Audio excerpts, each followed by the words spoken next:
¿Ya? Listo. Ok. Sí. Sí. Sí, hola, ¿qué tal? Muy buenas tardes. Espero que todos estén bien, debidamente resguardados también, digamos, que no tengan que salir de sus casas, ojalá, y prestos a poder desarrollar este taller pequeño, probablemente un poquito intenso en lo que viene a continuación. Y espero que me escuchen bien y que podamos nosotros desarrollar el taller de manera, eh, digamos, bien y dinámica. Digamos que podamos desarrollar, ojalá, digamos, en estos minutos que nos están asignados, ¿cierto? En esta hora que nos está asignado un tiempo, un trabajo suficiente y necesario para abordar una cuestión que admite algunas complejidades, por lo menos teóricas iniciales, pero que después los vamos a ver a propósito de un caso, una resolución y un caso, una sentencia de una corte de apelaciones, cómo vamos a ir eh, viendo que eso es lo que les voy a eh, contar, digamos, transmitir, se va desarrollando. Voy a compartirles pantalla para rápidamente, ¿cierto?, hacer la presentación que ya ustedes les han enviado el día de ayer. De todas maneras, igual vamos a esperar que el resto de sus compañeros y compañeras puedan ir ingresando en la medida que van llegando. ¿Ya? Van de a poquito, que si yo entrando, ahora vi que había un 10º participante.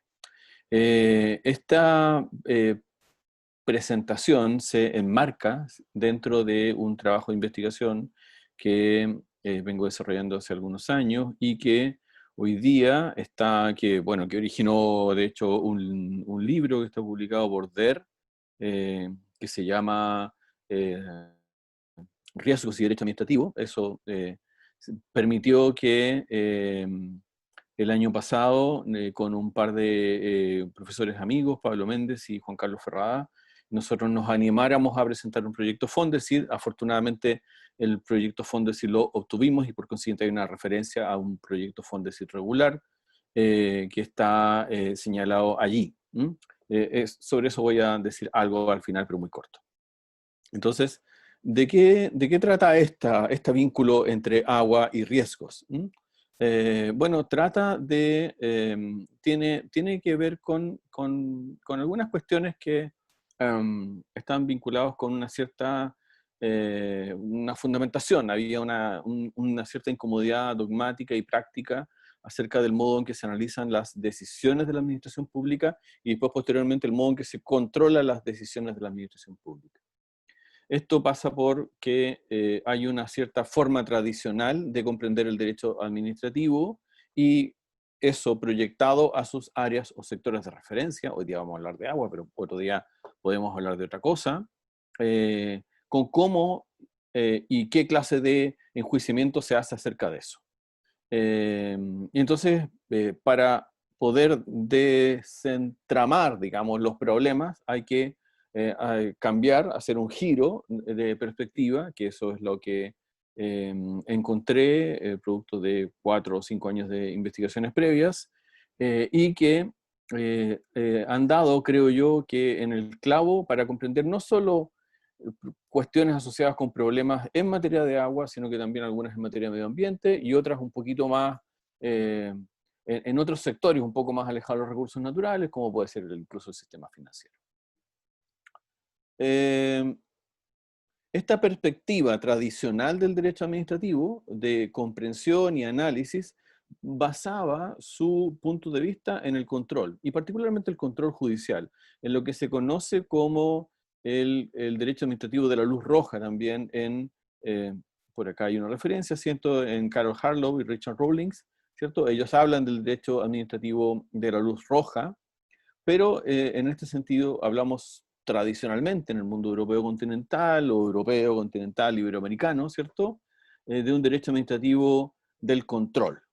Esta es una construcción histórica, que hay una referencia a un libro del profesor Pervail, un libro cortito, muy entretenido, y que que está publicado en los años 60, ¿cierto? Y a trabajos de Jordana de Poza en España, en los años 50, de la Cuétara en los años 80 y Villar Escurra en los años 90. O sea, estamos hablando de derecho administrativo, básicamente del siglo XX, y yo diría que construcciones fundamentalmente de la segunda mitad del siglo XX. Pero, ante ello, aparece una especie de, una serie de fundamentos, de fundamentaciones críticas, o de críticas acerca de eso, diciendo, oye, nosotros nos estamos perdiendo de algo, ¿cierto? Nosotros lo que estamos haciendo es enjuiciar el derecho administrativo desde el punto de vista del control únicamente, es decir, el control y además alojado en controles jurídicos formales, vinculados a acciones esencialmente de nulidad y de reparación. Todo el resto nos lo estamos perdiendo. ¿Qué es lo que hace y cómo lo hace el derecho administrativo? En el derecho administrativo, la administración pública o las administraciones públicas es una cuestión que nos estábamos perdiendo. En Alemania, en los años 90, empieza a aparecer este antiguo profesor, ya es octogenario, Eberhard Schmidt-Assmann, quien da pie a una verdadera escuela de reforma del derecho administrativo. No es que, y esto es interesante, no es que el derecho administrativo él quiera reformarlo, no, sino que es una escuela que piensa el derecho administrativo, que está en continua reforma, y por eso piensa el derecho administrativo y sus áreas o sectores de referencia. Esa es la terminología que utiliza Schmidt-Assmann, que está en continua renovación. Rodríguez de Santiago, Iris Bradway en el mundo anglosajón, Nonet y Selznick, ¿cierto? Hablan de un derecho responsivo, receptivo, sensible. En Chile, esto lo hemos recogido algunos profesores, Santiago Mon, Matías Guilos, Pablo Soto, Raúl Letelier. Y esto se expresa en estos sectores de referencia. Estos sectores de referencia se utilizan el concepto, ahora bien, y esto es interesante, medio ambiente, aguas, sistema financiero, pero también en derecho del trabajo, utilizan el concepto de riesgos de la actividad creados, ¿cierto? O incluidos dentro de la actividad como un factor para regular preventivamente, planificatoriamente y de hacer un sistema de, proponer un sistema de respuestas. Esto, que se conoce como regulación basada en riesgos, implica para los poderes públicos tres cometidos. El primero y el segundo, nada más alejado que de los controles judiciales. El primero tiene por objeto determinar cuándo hay riesgos y qué riesgos son admisibles. El riesgo aceptado, ¿cierto? El segundo tiene que, y esto está determinado normalmente por los poderes legislativos o el poder legislativo. Eventualmente también puede participar el poder ejecutivo a través de alguna administración sectorial. El segundo cometido es el del riesgo aceptado, que es gestionado, es decir, cómo yo gestiono que ese riesgo no se cumpla. Y por consiguiente hay una segunda fase que es la de la gestión del riesgo. ¿Cómo evito que ese daño que yo pretendo evitar? Porque yo he determinado cuáles son los riesgos admisibles, entonces esto es lo que admito. Lo que no puedo admitir son los daños de riesgos no admitidos. Entonces hay una segunda fase, una segunda, podríamos decir, actividad. Esta actividad está entregada fundamentalmente en las administraciones públicas sectoriales, que tienen por finalidad gestionar ese riesgo permitido. Podríamos decir legales, ¿ya? O reglamentarios, si quieren. En fin, por último, hay una tercera clase de cometidos que cumplen los poderes públicos y ahora sí aparece en esta fase la potestad de otro poder del Estado, que es la potestad jurisdiccional, que tiene por finalidad cómo yo respondo, atender a la pregunta, cómo yo respondo cuando se han producido daños en esos riesgos que pretendían evitar un daño, pero lo han provocado, o cuando hay riesgos que no han sido considerados y por consiguiente esos van a generar lo que se conoce como responsabilidad, ¿cierto? Esto se expresa en distintas áreas. En el ámbito del medio ambiente, en el ámbito de las aguas, ¿cierto? En el ámbito de la libre competencia, en el ámbito de los mercados financieros, en el ámbito de la regulación laboral también. Pues bien, esto ha ido expresándose en distintas regulaciones y particularmente en la ley 21064 de 2018, que incluyó un acápite completo nuevo de fiscalización, pero también, que no existía en el Código de Aguas, pero también uno nuevo complementario de sanción. ¿Cuál era la forma antigua, tradicional que tenía la regulación de aguas para esto?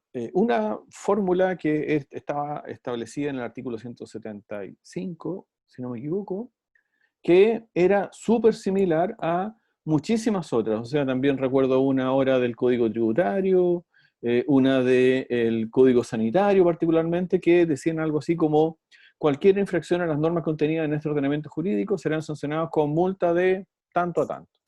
En el caso del Código de Aguas era una multa miserable, 20 UTM. 20 UTM son alrededor de 900.000 pesos. Les cuento que, a propósito de eso, una vez, aparte de ser un profesor universitario, yo en alguna ocasión también fui abogado, y abogado de proyectos agrícolas. Entonces, claro, abogados de proyectos agrícolas, de empresas agrícolas. Entonces yo les decía, qué sé yo, no sé, había alguna situación un poco complicada. Yo siempre fui abogado, yo soy de Ovalle, trabajé en Ovalle, trabajé en La Serena durante 15 años, siendo abogado y profesor universitario. Ahora solamente me dedico a la actividad universitaria. Eh, una plantación de, no sé, 300 hectáreas de limones, de paltas, de almendras, qué sé yo, que iban a significar como resultado, si resultaban todas las cosas bien, entre 2 a 4 millones de dólares, ¿cierto?, de ingresos para la empresa.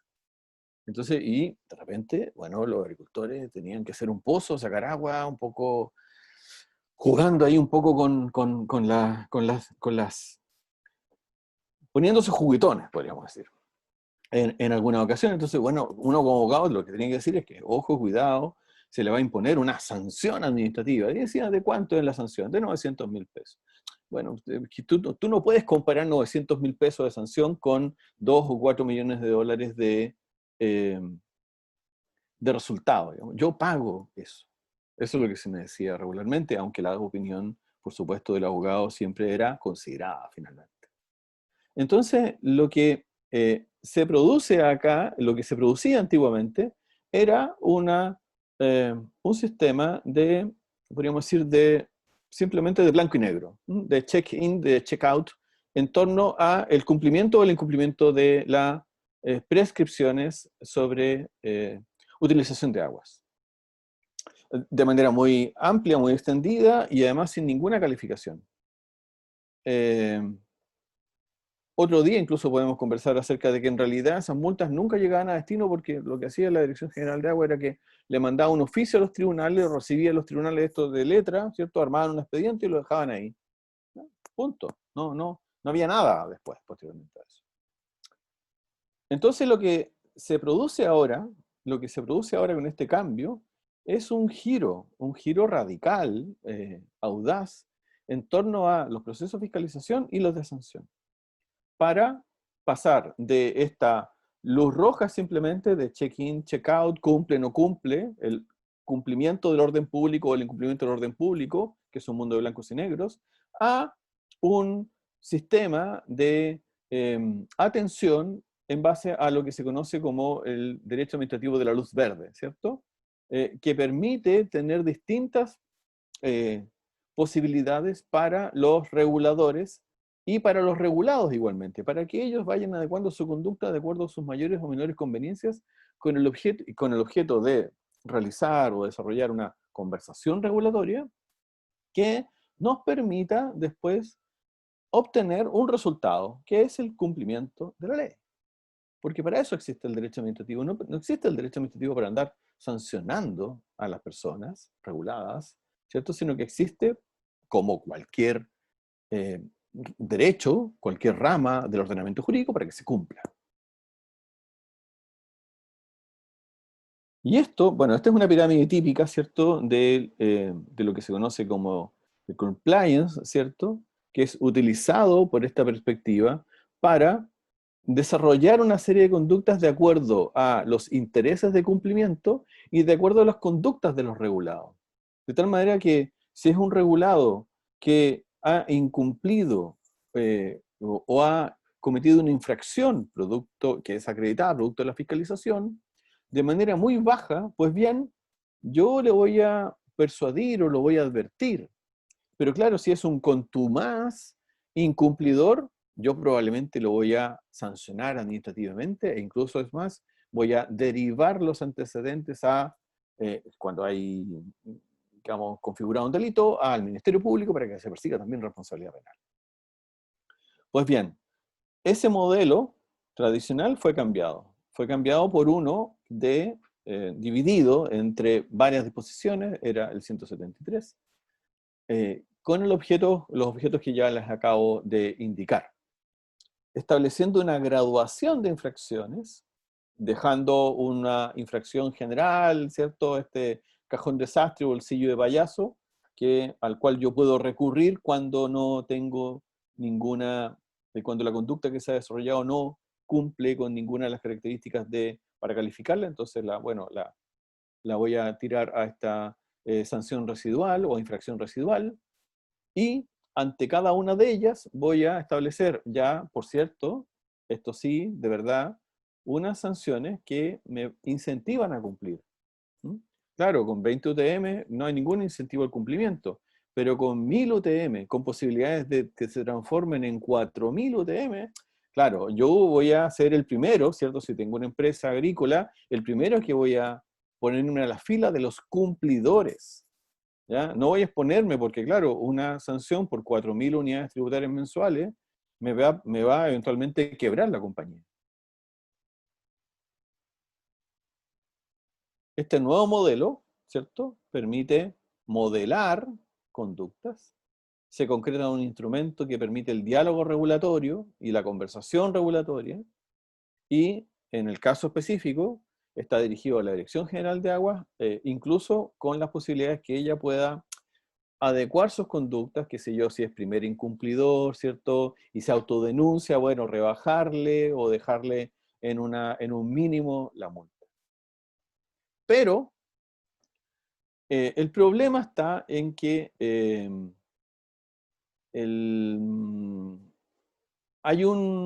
luego de la puesta en marcha, se ha producido una profundización en el ámbito de operación que puede tener la DGA para incentivar el cumplimiento. Es decir, lo que ha sucedido, en realidad, es que ahora la Dirección General de Agua lo que entiende y ha entendido, y lo vamos a ver a continuación, es que ahora ya no impone multas por 20 UTM, sino que impone multas por el máximo siempre. ¿Ah? Entonces ahora se siente, esto es cultural, ¿cierto? Se siente con posibilidades de imponer más multa. El máximo de la multa. Pese a autodenuncias, pese a justificaciones que eventualmente puedan suceder. El procedimiento además se estableció para regular las denuncias, pero no la fiscalización de oficio, ni tampoco la autodenuncia. No existe una consecuencia significativa de la autodenuncia tampoco. Es decir, si tú te autodenuncias, te van a sancionar igual. Entonces, ¿para qué me autodenuncio? No existe una posibilidad de realizar un plan de cumplimiento. Por lo menos hasta ahora eso no ha sucedido. Ambas cuestiones se han detectado y han sido representados, ¿cierto? A mí me ha tocado hacerlo presente en alguna otra ocasión, de la misma dirección, y esto requiere alguna pequeña complementación por vía legislativa o reglamentaria. ¿Qué falta? Bueno, lo que falta es que la metodología puramente de control permite enjuiciar aspectos básicos, estructurales o formales. Esto no es suficiente para comprender las complejidades de la acción administrativa, ni menos de la decisión administrativa. Esta ante eso surge esta otra posibilidad, que es una metodología direccional que sí explica, guía y justifica las decisiones administrativas. Para ello se puede utilizar el concepto de riesgo, ¿cierto?, en toda su extensión, que ha recogido numerosas regulaciones, particularmente en el caso de las chilenas, pero muchas extranjeras, como articulador de ambas metodologías entre la direccional y la de control. Y esto permite modelar, ¿cierto?, y además justificar adecuadamente las decisiones de la administración pública en torno a una u otra decisión. Lamentablemente esto está todavía a medio camino. La administración pública culturalmente todavía sigue pensando siempre en el cumplimiento o incumplimiento del orden, y no en la conversación regulatoria, ¿ya? Piensa solo en el control, no en la direccionalidad, no en el cumplimiento. Les decía que esto obtuvimos el apoyo de un fondo irregular, un equipo fue formado por Juan Carlos Ferrá, Pablo Méndez, como coinvestigadores, y José Este de Pardo, de la Universidad de Barcelona, y el mismo José María Rodríguez Santiago, de la Universidad Autónoma de Madrid, como asesores, y quienes pone, claro, como investigador principal. Esto se llama el derecho administrativo sancionador en medio ambiente y aguas, de la metodología de control a la direccional o responsiva, esperando que nos vaya bien. Y eso, muchas gracias. Bueno, está mi correo, ustedes lo tienen, está el sitio en academia.edu, donde pueden ver todos mis papeles, en principio, ¿cierto? Están casi todos, salvo los libros. Esta es la primera parte, digamos. La primera parte es la exposición mía que yo he tenido el gusto de compartir con ustedes. Pero la segunda parte, y claro, creo que todavía tenemos solo 9 participantes. En la segunda parte, lo que yo quiero hacer es que nosotros podamos, originalmente había una intención de, cuando habían, por lo menos se me había informado que habían algo así como 30 inscritos en el taller. La hora, claro, no acompaña, digamos, mucho, pero sí nosotros podemos ver en dos casos o en un caso más bien, que tiene dos partes, ¿cierto? La parte administrativa y la parte de la sentencia judicial, cómo esto tiene dificultades en el camino, aunque cierta recepción. Entonces, si me permiten, a mí me gustaría que nosotros, con la ayuda de los ayudantes, de Alexa y de Luciano, ¿cierto?, pudiéramos desarrollar en conjunto un análisis crítico acerca tanto de la resolución administrativa de la Dirección General de Aguas, que sanciona a una agrícola que se llama Agrícola San Alejandro. Hago presente que yo no tuve nada que ver con esto, digamos, es un caso de un amigo que me lo mandó para ayudarme en esto. ¿Cómo y si es que hay o no recepción de esta perspectiva y en qué medida? Entonces, para lo cual yo voy a simplemente quiero compartirles, si les parece, la presentación de la sentencia de la Corte de Apelaciones, ¿cierto? Ustedes la tuvieron ya, en donde, muy resumidamente, cuenta que se reclama de una resolución. Esta es la reclamación del 137 del Código de Agua, ¿cierto? Se reclama de una resolución sancionatoria, que ustedes ya la tienen a su disposición. No sé si ¿la están viendo, parece, la sentencia? Sí, perfecto. Se reclama porque se sanciona a una agrícola, puesto que esta agrícola habría utilizado aguas para abastecer a una casa, que era la casa patronal, y ya los trabajadores de esa casa, o más bien los trabajadores de ese campo donde está esa casa, con una multa de 1.000 unidades tributarias mensuales, considerando que la infracción era una infracción de 1.102 UTM en realidad, ¿cierto? Es el doble de la multa mínima más el aumento del 10% por la extracción no autorizada de aguas subterráneas en forma reiterada, dice.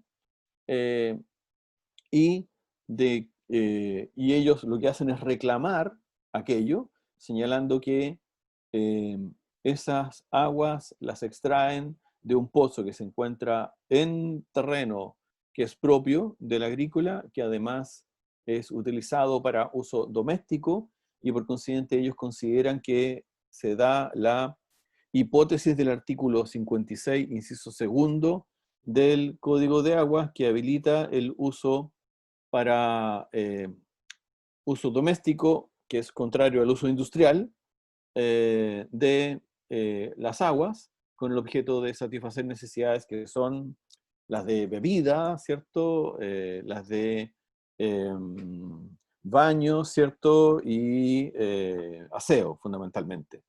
Siempre se dice que uno puede regalar unos 4 arbolitos también, que sé yo, con eso, pero claro, si tiene 50 hectáreas, no puede regar con eso, imputando a uso doméstico aquello. Entonces, y eso es básicamente el caso. Entonces a mí me gustaría que si utilizamos este documento de base, podamos ver si es que se cumple o no se cumple por parte de la dirección, y luego por parte de la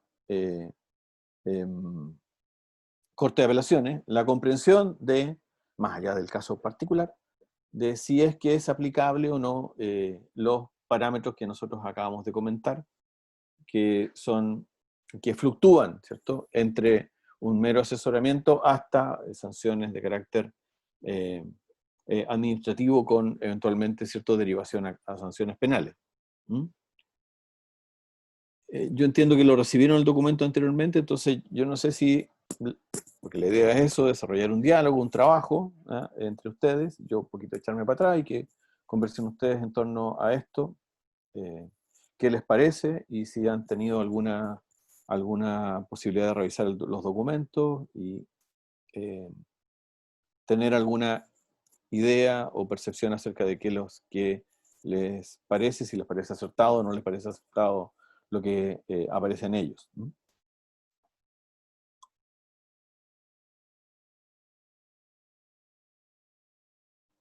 Si pueden abrir micrófono sería fantástico. ¿Mm? Ahí hay una compañera, dice Paola Molina, no recibir material, si me lo pudieran enviar.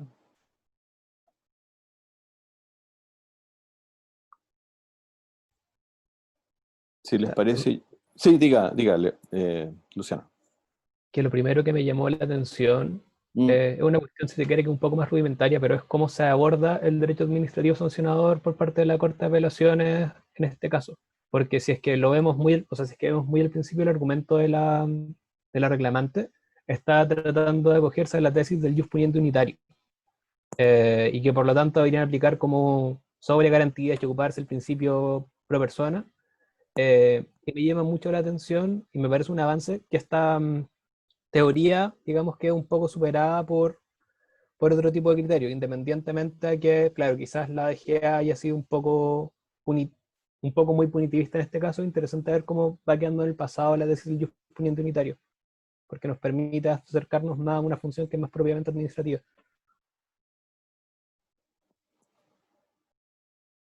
Bueno, sí, claro, digamos, eso es un elemento que, a ver,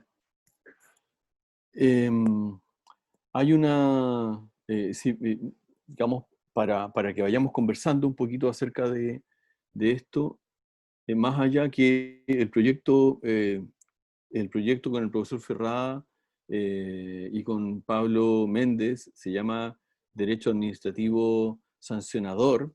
En realidad nosotros tenemos la íntima convicción de que eso no existe, que el derecho administrativo sancionador es un invento. Es un invento, pero que y que está vinculado a una comprensión simplemente de una forma del derecho administrativo o de una actividad dentro de las que se hace en el derecho administrativo. Es como si nosotros dijéramos, hay un derecho administrativo del fomento. No, eso es actividad simplemente administrativa, o un derecho administrativo del acto administrativo. No, eso es puro, es todo esos derechos administrativos.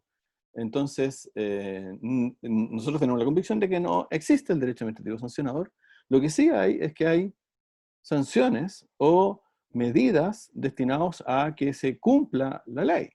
Y en ese sentido, eh, el, em, la, la acotación que hace Luciano es muy interesante, puesto que la perspectiva de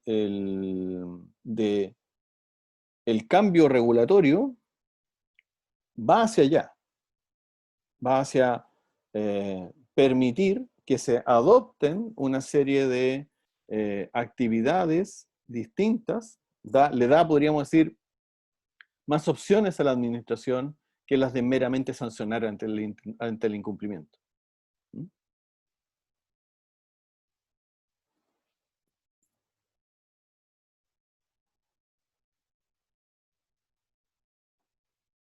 Sí, está la profesora Verónica Delgado también acá está metida entre medio. No sé si alguien más tiene alguna observación. Yo quisiera tomarme de lo que dice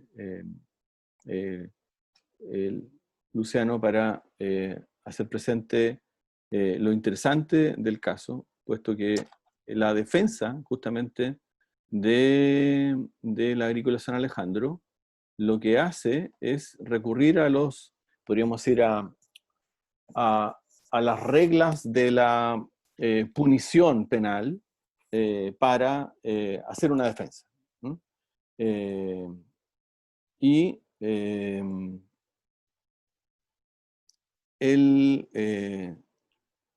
la Dirección General de Agua dice no, esto es derecho administrativo sancionador propiamente tal, o sanciones dentro del derecho administrativo, y lo que hace la Corte de Apelaciones es restringir ese ámbito de discrecionalidad, particularmente a través de un concepto que es el de reiteración, y que es sumamente interesante, puesto que si me permiten voy a dejar de compartir esta para compartir la anterior, que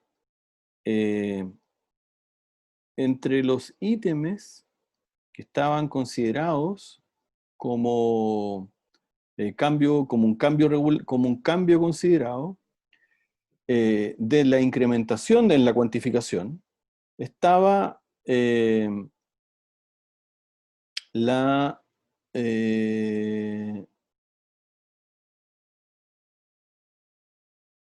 incumplimiento de medidas, sin permiso, obtención de doble inscripción. Considerando 19º.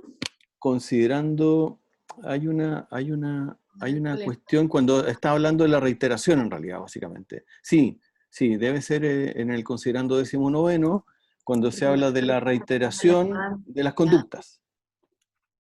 ¿Mm? Sí. Entonces, dice la Corte de Apelaciones, que es muy interesante, que no puede haber consideración de reiteración de conducta cuando lo que hay es una sanción que no está firme, porque hay una sanción previa, efectivamente, que fue, sin embargo, reclamada administrativamente, podríamos decir, solicitada reconsideración, y no estaba resuelta. Entonces, en ese sentido, utiliza la Corte de Apelaciones, comprende adecuadamente que estamos hablando de cuestiones no penales, podríamos decir, y donde hay, podríamos decir, uno puede aplicar tipicidad, ¿cierto? Y sobregarantía, pero al mismo tiempo aplica estrictamente un concepto, sí, que es el de la sanción firme. ¿Mm? Y esa sanción firme lo considera este concepto de la reiteración no firme, puesto que todavía está pendiente de resolverlo administrativamente. Me imagino yo que si esa sanción hubiera estado firme, ¿ya? Administrativamente, sí podría haber aplicado el concepto de reiteración y por consiguiente haber aceptado estas 1102 UTM como sanción y no haber ordenado que se rebajara a este porcentaje. ¿Mm?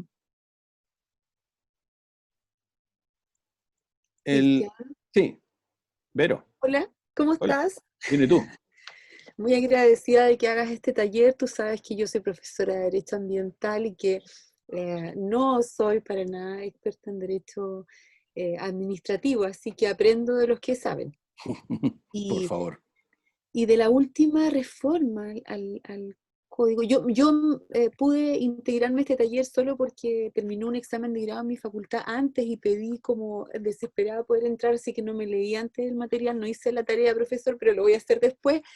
Pero cuando salió esta reforma y el Tribunal Constitucional hizo objeciones, yo desde lo ambiental, que vi cómo creció la Superintendencia de Medio Ambiente, cómo fue muy bueno que la ley estableciera los tipos de infracciones, los rangos en que nos podíamos mover, en que incluso la Superintendencia de Medio Ambiente sacó toda una documentación como metodología para aplicar las sanciones. Yo no sé si tú lo conoces eso, pero es un Sí, tremendo manual, sí, ¿ya? sí, sí, lo tengo, de hecho lo tengo aquí, qué sé yo, Que esas fue un metodológicas para tremendo, aplicar. que fue un tremendo esfuerzo, Sí, perdón, estoy en mi búnker, entonces tengo todas las sí, cosas aquí. que fue, como te digo, un tremendo esfuerzo y que se ha ido mejorando en el tiempo, porque también la Super ha tenido su revés en los tribunales, en la Suprema en el fondo. Entonces, la pregunta que yo te quería hacer es, ¿cómo ves tú, cómo piensas que eh, le va a ir a la DGA con estas normas que, si bien son una mejora sustancial a lo que tenía, no solo en montos, no solo estoy hablando en términos cuantitativos, sino que ahora tienen más eh, normas para ejercer sus facultades de manera más fácil, más ordenada? ¿Ah? ¿Cómo crees tú que le va a ir a la DGA? Porque una cosa es lo que está en esta, en esta ley y otra cosa es cómo se hagan las cosas en la práctica. Sí, a ver, lo que yo quería mostrarles, esta es una resolución de 2019, con sentencia de 2020, es que lo que hace la dirección, lo que ha hecho la Dirección General de Agua, este es un caso que lo tenía muy a mano, qué sé yo, lo había discutido harto con el abogado de la empresa. eh, eh, pero han habido más casos. Recuerdo, hay unos casos en Arica, hay casos acá en la región de Valparaíso, en donde el método usado por la Dirección General de Agua sigue siendo el mismo método antiguo, simplemente ante la infracción sancionar, y jugarse por el máximo de las sanciones posibles, Claro. sin utilizar los otros medios o mecanismos que sí contempla la regulación y que ella no ha desarrollado a través de ninguna instructivo o circular, que es el mecanismo que está utilizando la Dirección General de Agua para ir modelando sus conductas o que se haya expresado en el Manual de Administración de Recursos Hídricos. Entonces, la Dirección General de Agua sigue jugándose por sancionar simplemente ante la infracción y no por modelar la conducta de los regulados ante aquello. Y eso es un desperdicio significativo digamos, de recursos humanos para ello, porque, no sé, digamos, que haya, por decir algo, que haya 2 días en la tercera sala de la Corte Suprema destinados a ver solo temas de agua, en la semana ya nos muestra que hay algo que no está funcionando.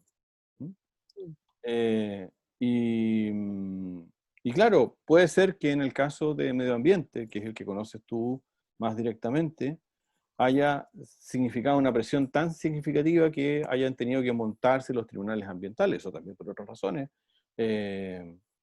Pero cuando las cosas no funcionan adecuadamente, han terminado en esto, digamos, en simplificar simplemente la tarea para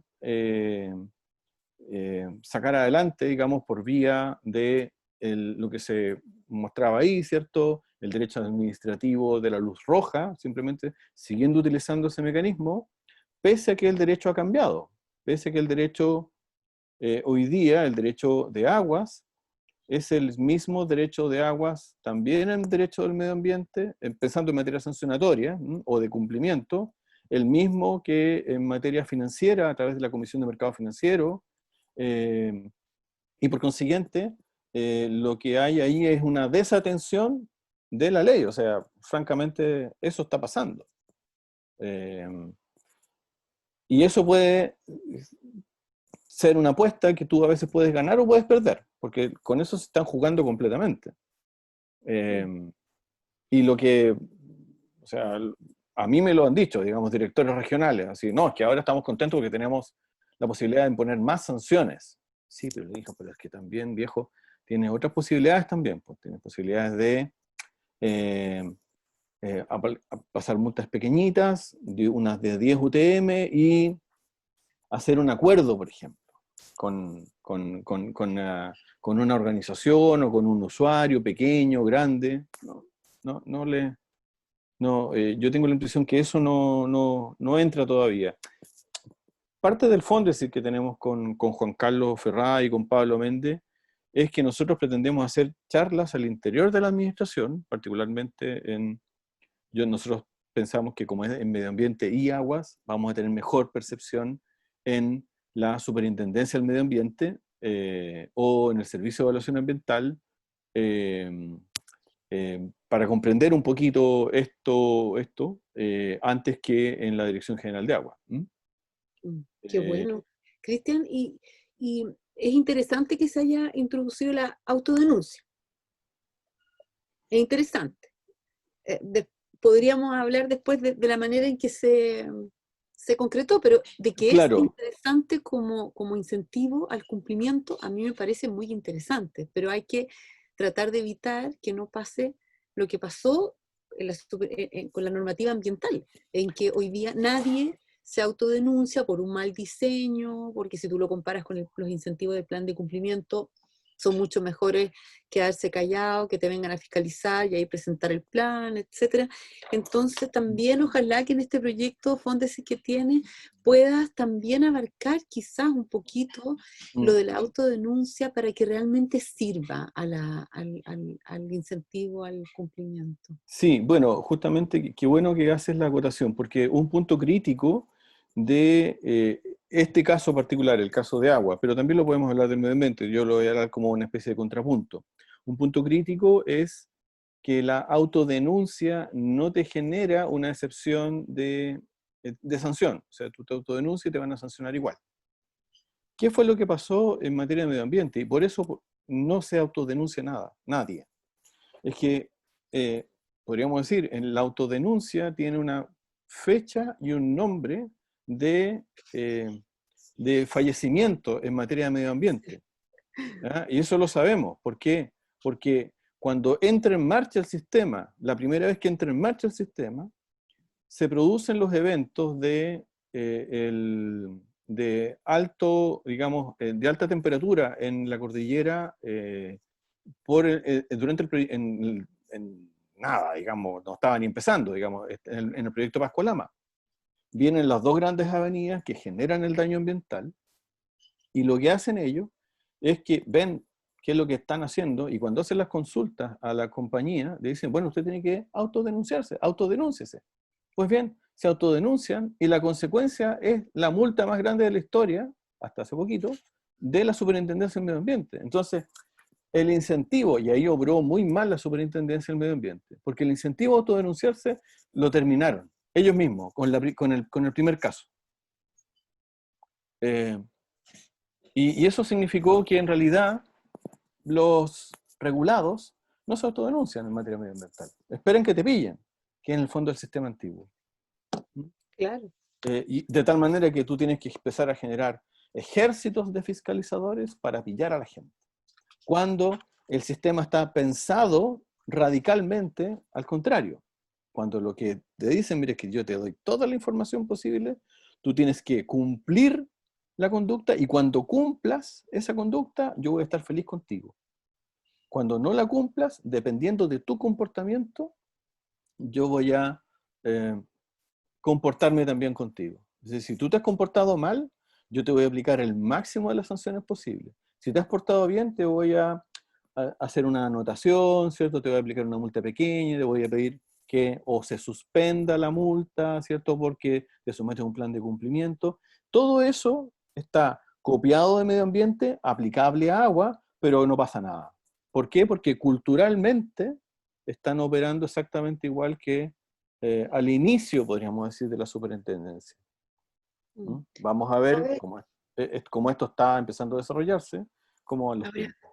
a mí me gustaría saber si es que efectivamente se espera en el fondo, las personas que son los infractores de agua, que tengan una conducta eh, adecuada, por decirlo así, respetuosa, en este caso con las aguas, porque en la práctica lo que uno logra ver es que no existe ese comportamiento y al contrario, lo que siempre esperan es que una vez que los sorprenden, buscar todas las artimañas para tratar de evitar en el fondo, incluso entregar la información y pelearla hasta tener que pagar la multa más baja. Entonces yo veo que incluso en materia medioambiental, todo esto, estos planes de cumplimiento y todo, son en el fondo cuestiones hechas a la medida para que las grandes empresas puedan libremente dilatar muchas veces las reparaciones ambientales, las compensaciones, y en la práctica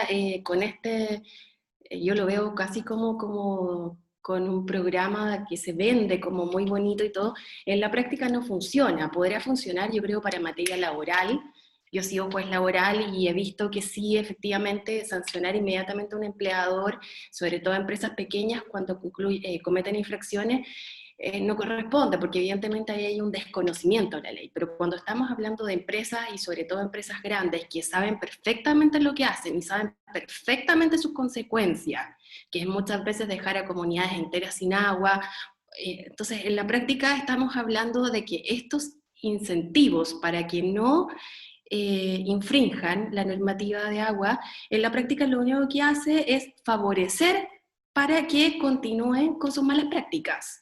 Acá en Chile lo que se logra ver es que la mayor parte están buscando siempre los resquicios para no cumplir la normativa o para buscar en definitiva cumplir lo menos posible.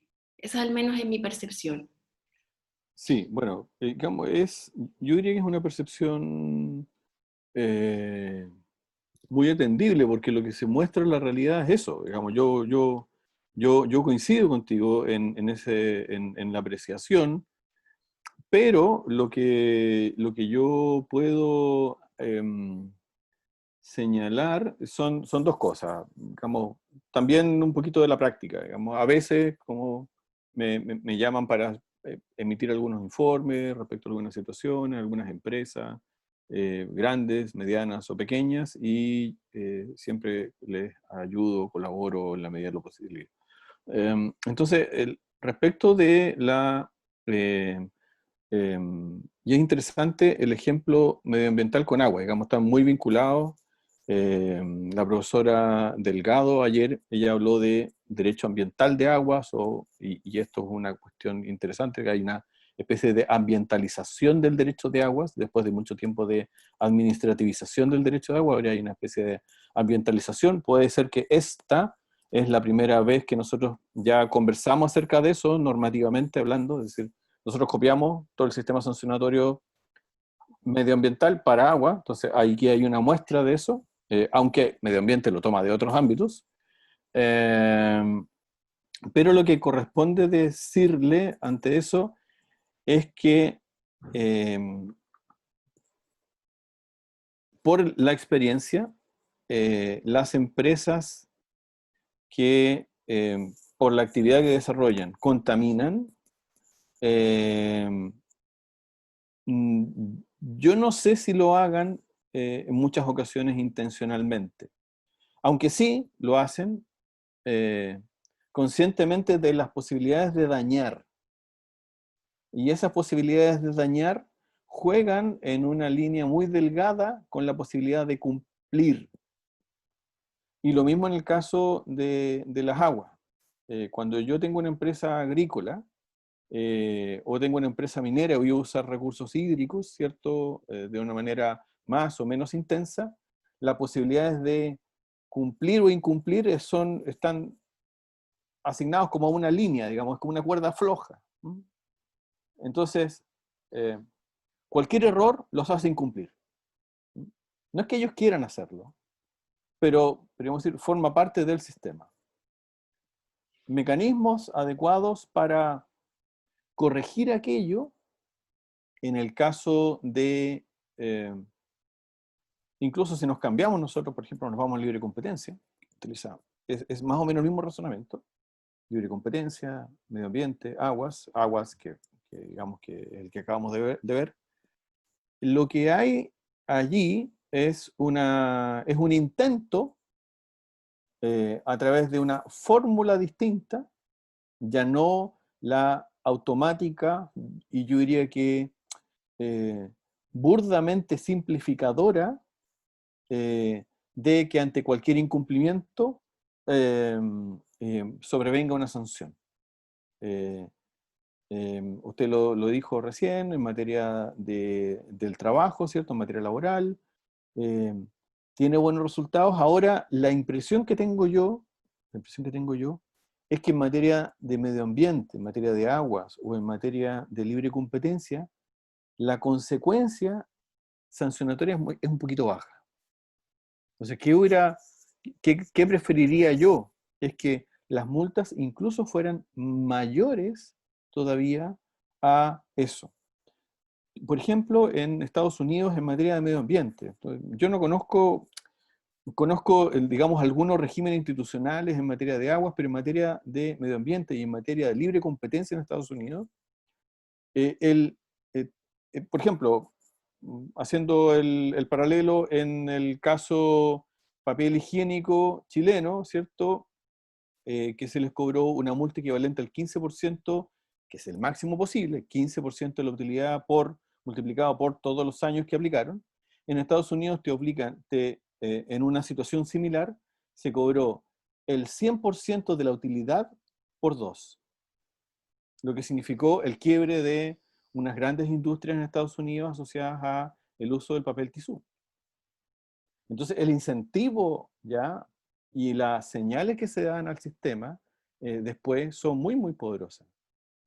Claro, porque tiene que ser disuasiva. Si se va a aplicar Por una cierto. sanción, tiene que en definitiva cumplir un objetivo. O sea, si finalmente en este caso va a haber todo la idea es cambiar como el paradigma en materia sancionatoria de agua, ok, pero tiene que haber sanciones que sean realmente un disuasivo para no volver a cometerlo. Pero acá en la práctica veíamos que instalaban tuberías, por ejemplo, en los casos que salieron ¿cómo se llama? Rodrigo Mundaca, que se mostraron videos Claro, ahí. lo de Modatima, sí, claro. Exactamente, y que habían ahí unos ductos, y en distintas partes existen esos ductos, y que en el fondo las empresas desvían agua, y las mineras también, entonces en definitiva ahí vamos secando comunidades y no pasa nada. Sí, sí, bueno, yo entiendo que eh, en este caso, si bien hubo un avance significativo, eh, no fue suficiente. A ver, parece que la modificación por el establecimiento de la grabación fue adecuada, pero la consecuencia no fue lo suficiente. Es decir, porque una empresa grande, qué sé yo, puede perfectamente, digamos, pagar 2.000 unidades tributarias mensuales si es que se logra acreditar una infracción grosera, o incluso 4.000, con mucho dolor, digamos, para las arcas de la empresa, pero eso no le va a quebrar, digamos, no la va a sacar del sistema, ¿no? Y el incentivo debe ser el adecuado para que en Estados Unidos se utiliza la expresión de big guns cuando se usa este concepto, ¿cierto?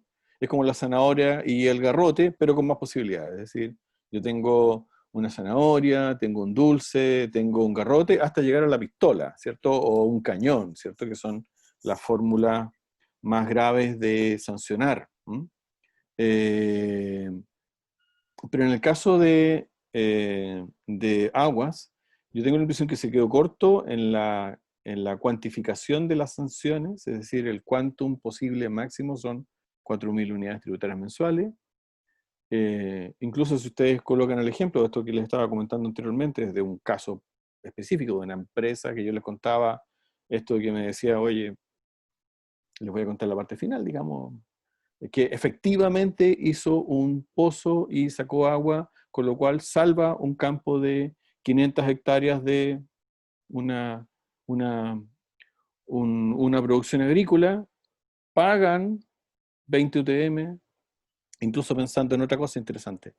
Pagan 20 UTM, lo sancionan, se va al Ministerio Público, lo utilizan, se querella el Ministerio Público y la Dirección General de Agua por usurpación de agua en contra del gerente general de la compañía, y como claro, un tipo que se ha dedicado no a delinquir, sino que a producir, entonces al final le prometen, digamos, se acuerda la suspensión condicional del procedimiento y en realidad salvó una producción agrícola que le significó 4 millones de dólares de utilidad, pagando 20 UTM y suspendiéndosele condicionalmente un procedimiento penal por usurpación de agua.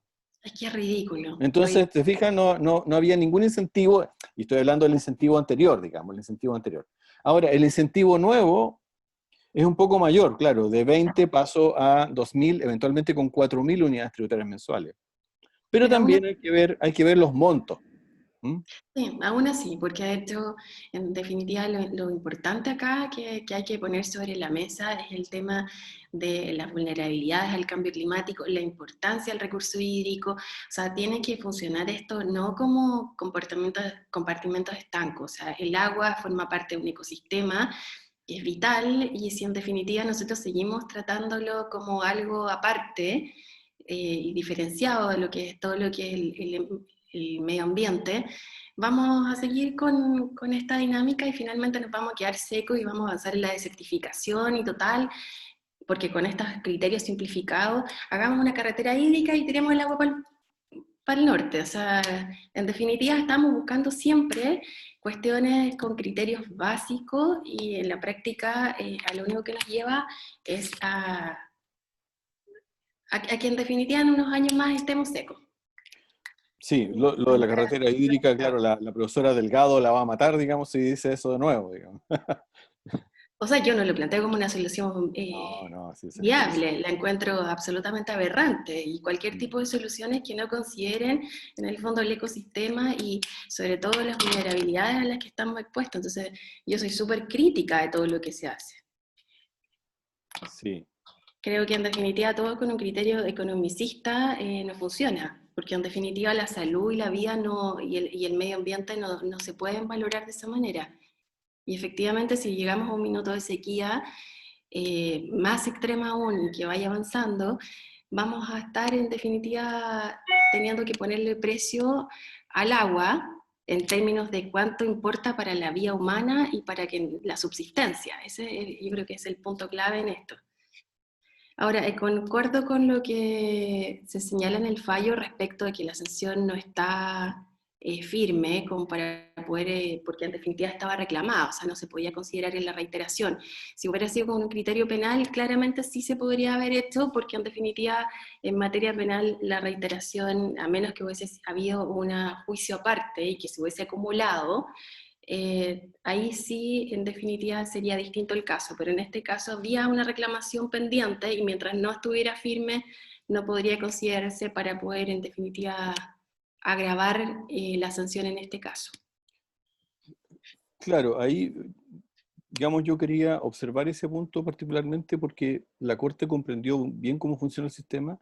La Dirección General de Aguas no comprendió cómo funciona el sistema, porque la Dirección General de Aguas, y esto es una cosa interesante, utiliza, podríamos decir, su regulación nueva para aplicar una sanción alta, ¿cierto? Hace un proceso de calificación, ¿cierto? De esto, termina de la conducta, digamos, de la infracción, aplica un criterio que era la sanción correspondiente y le aplica, podríamos decir, un agravante, ¿cierto?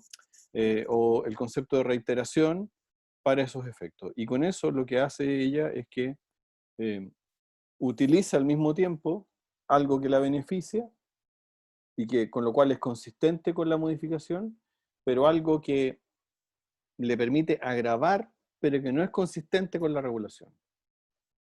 Es decir, con la finalidad de sancionar más profundamente a Agrícola San Alejandro, lo que está haciendo es utilizar, ¿cierto?, dos metodologías que son contradictorias entre sí.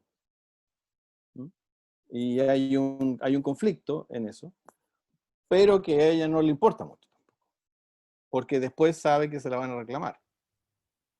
Entonces, a mí me llama la atención eso, siempre me ha llamado mucho la atención que la DGA litigue mucho. Y tenga abogados, ¿cierto?, que se dedican a instancias, ¿cierto? Yo tenía un despacho en La Serena y la abogada que trabajaba conmigo se fue a la Dirección General de Aguas, entonces ella es la abogada de la Dirección General de Aguas en la región de Coquimbo. Y claro, hay uno o varios por regiones, y después están los que ven solo Corte Suprema, ¿se fijan? Es un poco extraño eso, de tener tú un ejército de abogados que te dedicas a defender tus cuestiones. Claro, es entendible en el sentido de que los intereses comprometidos son muchos, pero también es porque hay algo que no está yo no sé si mal hecho, digamos, sino que hay mucho por lo cual se le puede objetar u observar en el actuar de la Dirección General de Agua. Yo trabajé y sigo trabajando en ese ámbito como abogado, muy poquito ahora, claro, está. No tengo tiempo ni circunstancias como para poder hacerlo, pero me llamaba siempre mucho la atención eso.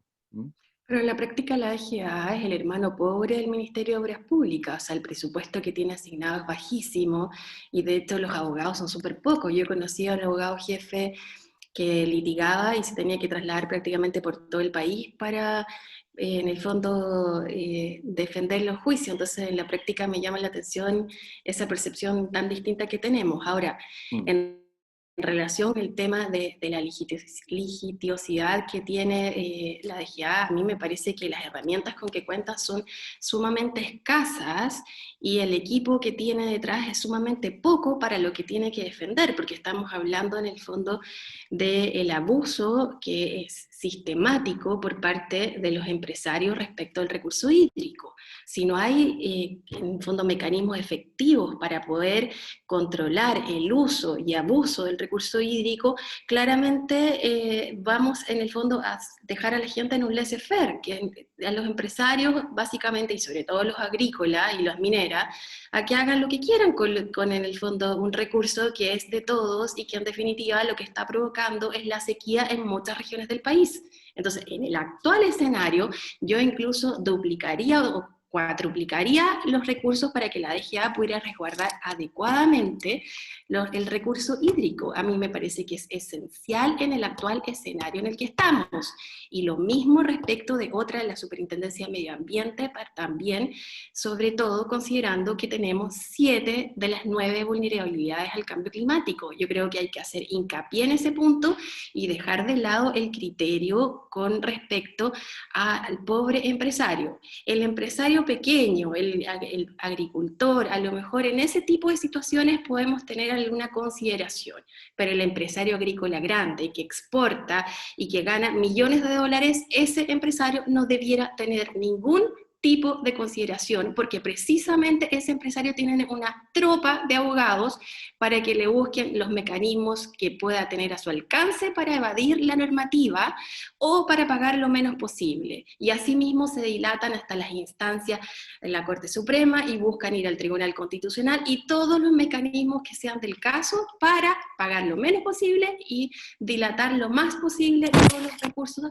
Y en este caso perfectamente podría haber sido posible que la causa anterior, para que no fuera un agravante, lo dilataran y lo llevaran incluso al Tribunal Constitucional con una suspensión precisamente para no pagar más. Entonces, como los mecanismos ya lo sabemos, yo creo que lo que hay que hacer y que es importante, sí, es buscar la forma para que la DGA entienda que la reforma se hizo precisamente a raíz de los fallos del Tribunal Constitucional, que daban cuenta de que no se aplicaban criterios para imponer las multas, partiendo por en el fondo la superintendencia de valores y seguros, cuando aplicó estas multas enormes, y que no se ponían en el fondo los criterios en base a los cuales se imponían las multas. En ese tiempo yo estaba de relator en el Tribunal Constitucional y precisamente me tocaron esos casos, y después la Corte Suprema continuó precisamente en la misma línea. Entonces, yo creo que ese es el punto que la DGA tiene que ir internalizando en sus criterios de aplicación de multa,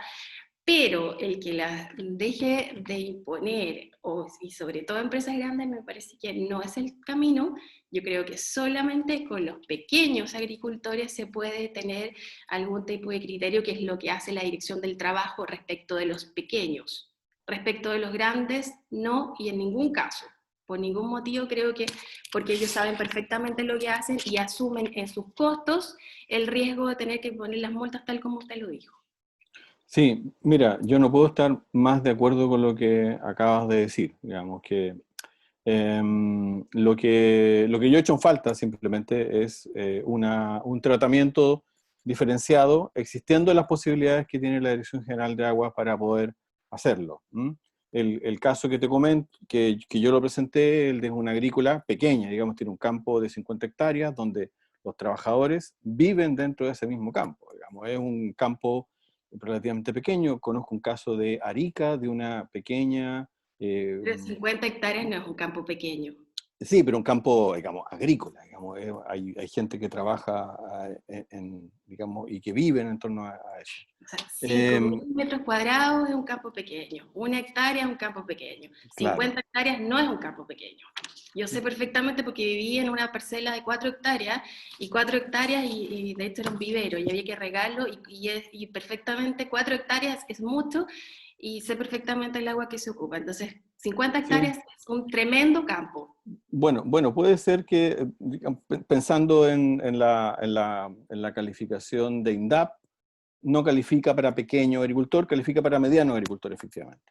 Entonces, lo que yo les quería presentar hoy día es este criterio, que no ha